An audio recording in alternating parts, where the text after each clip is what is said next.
Something is happening right now. Right now, as you watch this, the sky is not still. It has never been still. But today, March 4th, 2026, the celestial machinery is grinding through a configuration that is asking something very specific of you. Not of humanity in some abstract, distant sense, but of you personally, in your life, in your body, in the quiet rooms of your mind where you sit alone with your thoughts at 2 a.m. The sky tonight is speaking in a language of pressure and liberation at the same time. That is a rare thing, and it deserves your full attention. Let us begin with what is literally overhead. The moon, having just passed full in the early hours of yesterday, this immense, blazing, almost bruised blood moon eclipse in Virgo is still waning, still 99% illuminated, hanging in the sky like the echo of a shout. That eclipse was less than 24 hours ago. The light has not yet faded. The waters have not yet settled. You are living inside the aftershock. And that matters, because the full weight of an eclipse does not land in a single moment. It reverberates. It opens doors that take days, sometimes weeks, to fully swing wide. You may already feel it, a sense of having arrived at some internal threshold you cannot quite name, something finished, something released, something you cannot take back, and perhaps do not want to. Now Mercury, the planet of thought, communication, perception, the very instrument by which we construct the story of ourselves, Mercury is retrograde. It has been retrograde since February 25th, and it will remain so until March 20th. But today, Mercury is forming a semi-square to Pluto. Think of this aspect as a small, sharp stone in your shoe. It is not a catastrophic alignment. It is not an opposition, which would be two planets staring each other down across the full width of the zodiac, locked in a stare-down like adversaries across a battlefield. It is not a square, which would be the grinding collision of two incompatible forces meeting at a perpendicular angle, each one insisting on its own direction. No, the semi-square is subtler than that, and in many ways more insidious, because it works under the surface. It is the splinter you cannot see but can feel every time you reach for something. It is the doubt that does not announce itself with fanfare. It just quietly makes you mistrust what you were certain of 5 minutes ago. Mercury is currently moving backwards through the deep, imaginal waters of Pisces. Pisces is a sign of dissolution, of borderlessness, of the place where the individual self begins to blur at the edges and merge with something larger. When Mercury, that quick, precise, rational messenger, is asked to think and communicate from inside Pisces, he is like a watchmaker working underwater. His usual tools still function, but nothing is quite as crisp, quite as reliable. Messages arrive late or not at all. Conversations drift. Memory becomes impressionistic. Thoughts circle back to the same unresolved wound. And retrograde Mercury asks you, with increasing urgency, to go back into what you said too hastily, back into what you chose not to say at all, back into the agreements you made while half asleep. And then you add Pluto into this equation. Pluto, now deep in Aquarius at roughly 5 degrees, is the planet of the underworld, of power, of what is buried beneath the structures we present to the world. When Mercury makes this frictional semi-square to Pluto, even a minor one, the mind goes spelunking. It wants to find the hidden thing. It suspects that the surface truth is not the whole truth, and it is probably right. Under a Mercury-Pluto aspect, you find yourself asking questions you had successfully avoided for weeks. You replay a conversation from the past and suddenly hear it differently. You wonder if what someone said to you was exactly what they meant, or if there was something beneath the words, something with teeth. This is not paranoia exactly. It is Plutonian discernment. The difference between the two lies in whether you can eventually lay it down. So the sky this morning carries this edge, this watchfulness, this low-grade hum of psychological intensity. And if you have been trying not to think about something, today is the day it rises anyway. The question is not whether it surfaces. The question is what you do with it when it does. But here is where the sky performs one of its most breathtaking acts of balance. Because Venus, the goddess of love and beauty, of what we desire and what we value, Venus is doing something extraordinary today. She is forming a sextile to Uranus, not a tense angle, not a confrontation. A sextile is an invitation. It is 60 degrees of open sky, like a window thrown wide after a long winter, the kind where the curtain billows inward and you feel the temperature change on your skin. And the planets involved make this all the more remarkable. Venus is currently traveling through Pisces, the same boundless waters where Mercury is struggling to find his footing. But Venus is not struggling. Venus in Pisces is, in many ways, at her most transcendent. This is one of her most exalted positions in the entire zodiac, because Pisces asks her to love without condition, to find beauty not just in the perfect and the symmetrical, but in the broken, the dissolving, the unfinished. Venus in Pisces loves the way rain loves the earth, not because the earth is perfect, but because they were always meant to meet. And she is reaching today toward Uranus, the great liberator, the awakener, the bolt of lightning that restructures what it strikes. Uranus is currently at approximately 27 degrees of Taurus. It has been here for years now, slowly, painstakingly rewriting our relationship with the material world, with money, with the body, with the earth itself. Taurus is fixed earth, the sign of what endures, what is built to last. And Uranus in Taurus has been the earthquake that reveals what was never as solid as we thought. But today, in this gentle sextile with Venus, Uranus is not an earthquake. He is a gust. He is the unexpected opening. The door you didn't know was there, appearing in the wall of a room you thought you knew completely. Together, Venus sextile Uranus, they are saying something very specific. Let it be different. Let love surprise you. Let beauty arrive in a form you weren't expecting. Let go of the version of this you had rehearsed in your mind. Something freer is available right now. Something that doesn't fit the old container. And here's the extraordinary irony of this day. Mercury is pulling you backward, into the unresolved, into the suspicious, into the maze of your own overworking mind, while Venus is pulling you forward into the spacious, the novel, the open field of what is not yet defined. You are being pulled in two directions simultaneously, and perhaps that is the gift. Perhaps the invitation today is to hold both. Now, we cannot speak of this day without speaking of the larger sky, the architecture that surrounds March 4th like the walls of a cathedral, because this date does not exist in isolation. It is one day inside one of the most significant astrological passages of our entire lifetime.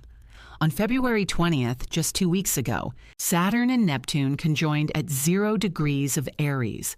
Read that again slowly.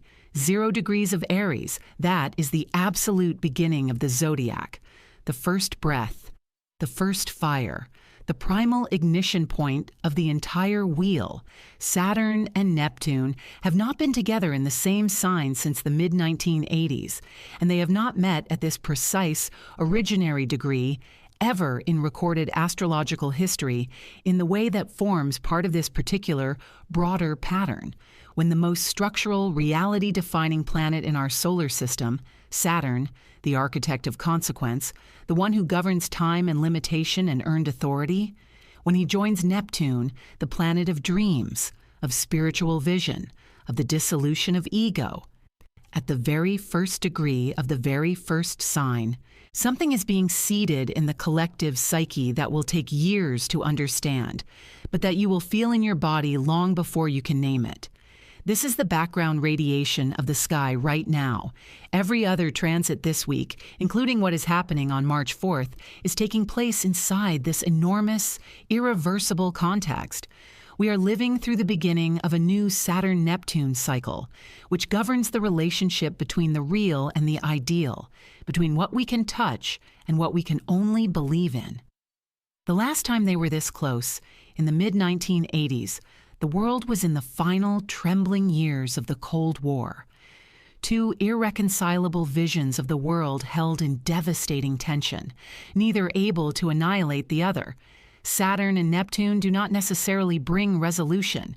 They bring the full naked encounter between what is and what is longed for.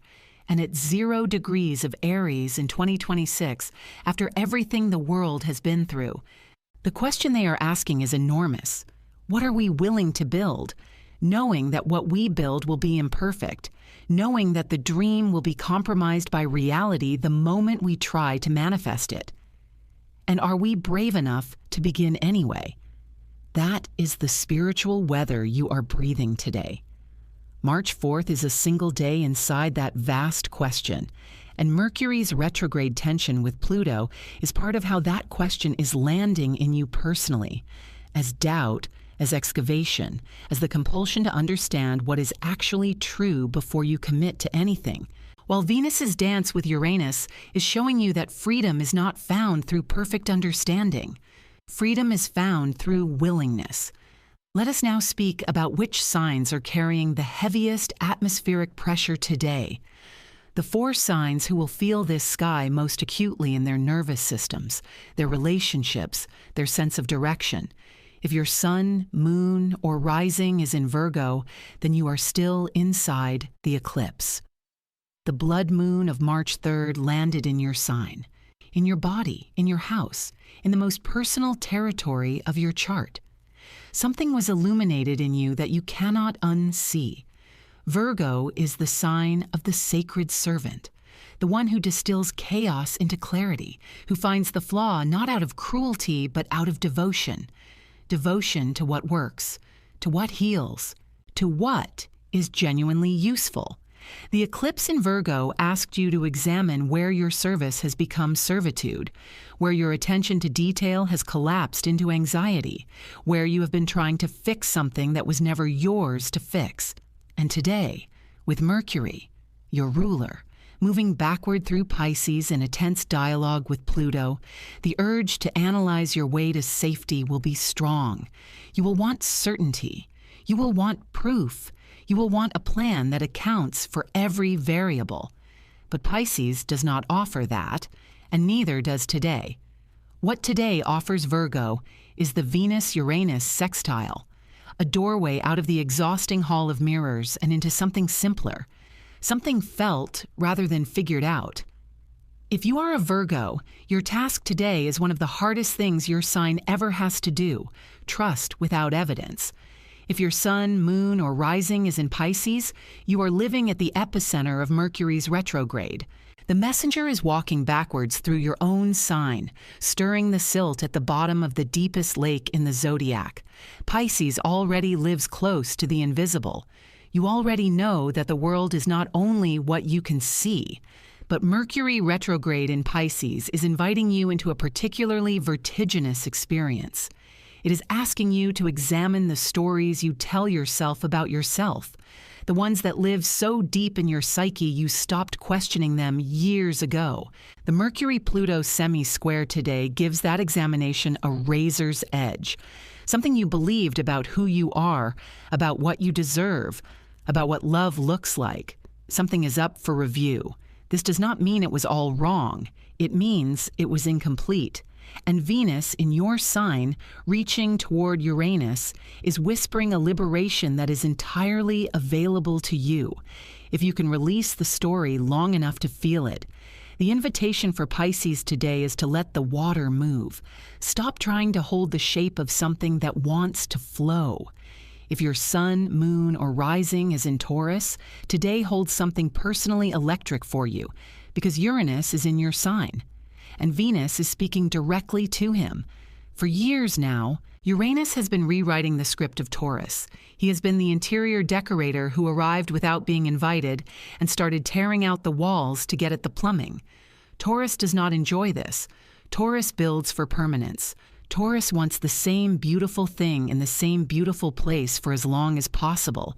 And Uranus has been saying, but what if freedom is more beautiful than permanence? Today, Venus, your ruling planet, your cosmic patron, the force most aligned with your nature, call Eris sextiling Uranus from Pisces. She is speaking his language with your voice. She is translating liberation into something Taurus can actually receive. Today, a Taurus person may find that something they had held on to purely out of habit, a relationship dynamic, a financial structure, a sense of self defined by accumulated identity, may suddenly feel lighter than it has in years. The question for Taurus is whether they are willing to feel the joy of the open hand, or whether they will close their fingers again out of fear of what it means to let go. If your sun, moon, or rising is in Gemini or Aquarius, you feel the Mercury-Pluto semi-square as a sharpness in your mental world today. Communication is fraught. Not catastrophically, but with that particular texture of feeling slightly misunderstood, slightly suspicious, slightly convinced that you are the only one who sees what is really happening. This is not a good day to send the confrontational text, to issue the ultimatum, to deliver the verdict. Mercury retrograde is always a reminder that you do not yet have the full picture, and the Pluto aspect today increases the urgency without increasing the clarity. Wait, there is more to this story, and it will arrive on its own schedule. For Aries and Libra, you are living on the fault line of the Saturn-Neptune conjunction. Aries is the sign where that world-altering conjunction just occurred, at the very first degree of your own nature. And if you are an Aries, you are being initiated into something you cannot fully comprehend yet. You are being asked to become the embodiment of a new kind of courage, not the reckless courage of burning bridges, but the harder, quieter courage of beginning something with full awareness of its uncertainty. And Libra, your opposite, is feeling the pull from across the zodiac, the pressure to balance what cannot be balanced, to harmonize forces that are fundamentally in tension with each other. The Venus-Uranus sextile today, however, is genuinely good news for both Aries and Libra in the domain of relationships. The fresh air of Uranian liberation is blowing through. Something stale is moving. Something new, unfamiliar, perhaps even slightly alarming, is becoming available. For Cancer and Scorpio, the water signs who are being held in the larger embrace of Jupiter in Cancer and the ongoing Pluto reformation in Aquarius, today asks for depth rather than action. You understand instinctively what Mercury and Pluto together are trying to excavate. You are, in some ways, the specialists. The invitation for you today is not to go deeper into the analysis because you have already gone far enough. The invitation is to be the one who trusts that what cannot be understood tonight might be understood in the morning. For Leo and Sagittarius, the fire signs who have been living with their own particular restlessness these past weeks, today's Venus-Uranus sextile is a genuine gift. Lean into it. Let something amuse you. Let something surprise you. Let the conversation go somewhere unplanned. Not every day has a lesson. Some days, the lesson is lightness. For Capricorn, the sign of Saturn's natural domain, today is a quiet reckoning with what has genuinely changed since that Saturn-Neptune conjunction a few weeks ago. Something about the structure of your life has shifted. You may not have named it yet, but you feel it in the way a building feels the subtle settling of its foundations. The question for Capricorn today is not whether the foundation is cracking. It is whether what is being built on top of it is worth the wait. And so we arrive here.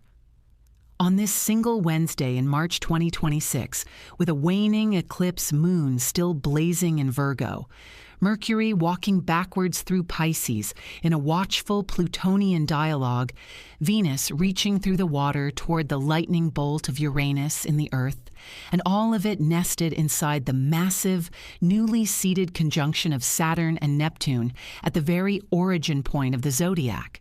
The sky today is asking you to hold two things at once: the willingness to look at what you have been avoiding, and the willingness to let it not be the last word.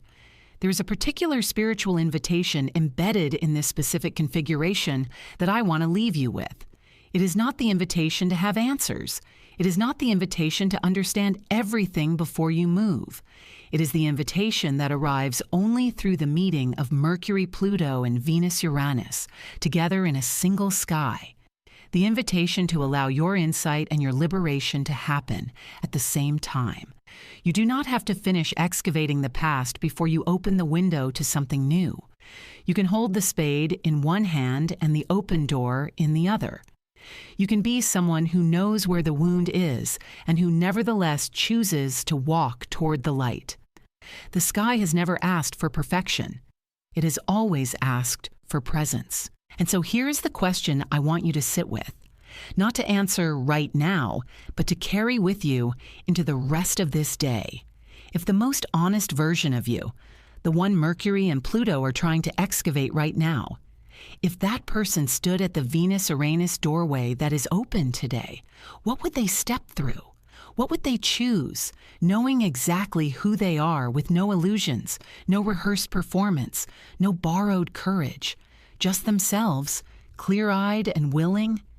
That is where the sky is pointing today. Not toward an answer, toward the willingness to ask. If this reading landed for you, if something in these words touched something true, leave a comment below and tell me what you felt. The sky speaks, but it speaks differently through each of us, and I want to hear what it said to you. And if you want to keep exploring the cosmos this way, through the lived poetry of what is actually happening overhead, subscribe. There is so much more of this sky to move through together. The stars are not separate from you. They never were.